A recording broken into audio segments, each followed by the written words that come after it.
A very good afternoon to you. Welcome to the news update on Dominion Television Ibadan. I am Pat Aitu.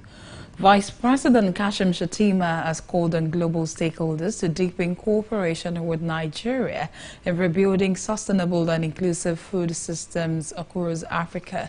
Shettima made the call during a panel on country perspectives, government-led strategies and regional frameworks at the UN Food Systems Summit held in Addis Ababa, Ethiopia, said true national sovereignty was incomplete without food sovereignty. According to Shettima, President Bola Tinubu has designed a comprehensive strategy to address food security challenges which mostly impact vulnerable citizens in conflict-affected regions. In another development, Vice President Kashim Shettima has assured that he will support the University of Ibadan to remain the first and the best tertiary institution in Nigeria and to reclaim its glory globally. He gave this assurance while receiving the management team of the university led by the Vice Chancellor, Professor Kayode Adebowale, at the Presidential Villa in Abuja. The team was there to decorate Kashim Shettima as UI at 75 ambassador. The Vice President acknowledged that University of Ibadan is the greatest citadel of learning in Nigeria and West Africa, adding that the university has produced many icons. Now to politics. The African Democratic Congress has faulted a comment by the All Progressives Congress APC that there is no vacancy for the presidential seat. However, the ADC spokesman Bolaji Abdullahi said the comment was disrespectful and disregarded the hardship facing Nigerians.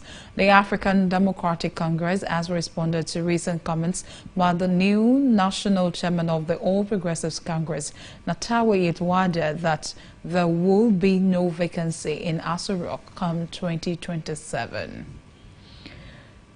Now to Oyo State, where Oyo State government has assured farmers, settlers and other stakeholders at the Ijaye farm in Akinyele local government area that their interest and economic benefits will be protected with the proposed establishment of an agro-processing zone and Rugi-style international market in Ijaye. The state government is proposing to utilize 3,000 hectares out of 7,581 hectares of the Ijaye farm settlement for a twin project of Ijaye agro-processing zone and the Rugi-style agro-international market adapted from France.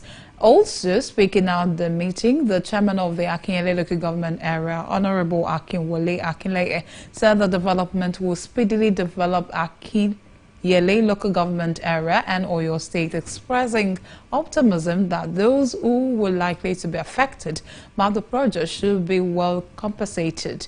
The chairman of the Ijaye Farm Settlers Association, David Olatunji, and other settlers appealed to the state government to reconsider shifting the project into the forestry area of the settlement while calling for commensurate compensations in its disengagement plans.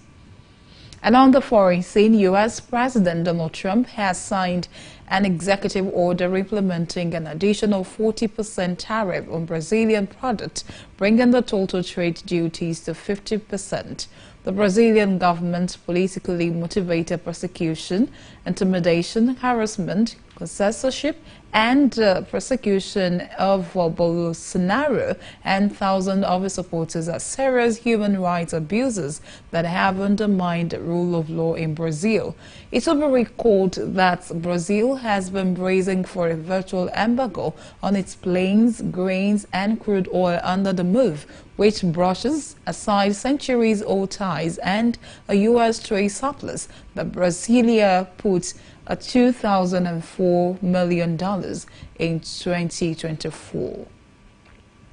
A top French university said it has cancelled the enrollment of a woman student from Gaza because of the social media posts that the country Interior Ministry called hateful.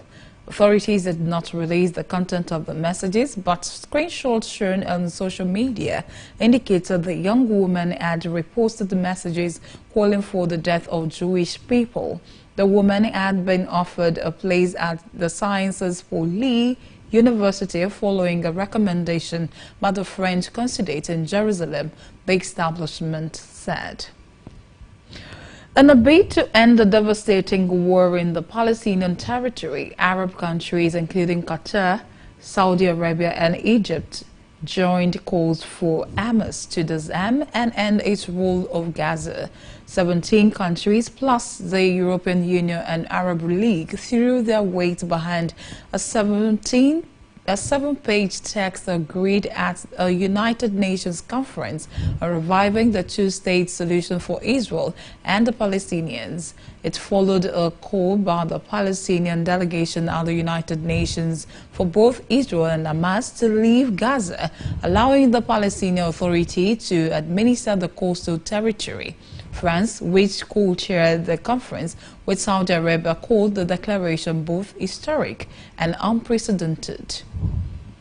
And in sport, the home-based Super Eagles will look to beat host Zanzibar in the second friendly match on Thursday.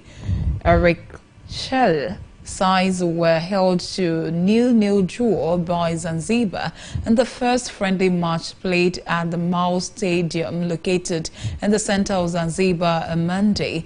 The home Eagles dominated the Mondays game all round with superior ball possession and attempt on goal. They created a plethora of chances, but the Zanzibar rearguard worked overtime to keep the scoreline barren.